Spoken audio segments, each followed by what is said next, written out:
Assalamu Walaikum. Hello friends, how are you? Welcome back to my another video. In this video, I am going to show you how to make 3 pictures the same size in PowerPoint. Let's get started. At first, you have to open a PowerPoint presentation. Then go to the home menu, select the new slide drop down menu and create a blank slide. Then go to the insert menu and choose the picture option. Then choose picture from our file. Now I am select multiple picture, press Ctrl on our keyboard and select the 3 picture, then click insert and wait some moment. Now we can see here automatically select the all image, then press and hold the shift and resize the image, and we resize the 3 image at once.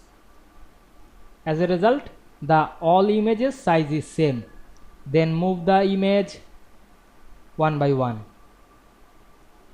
Now we can see we make 3 image size same very easily. I hope you enjoyed the video.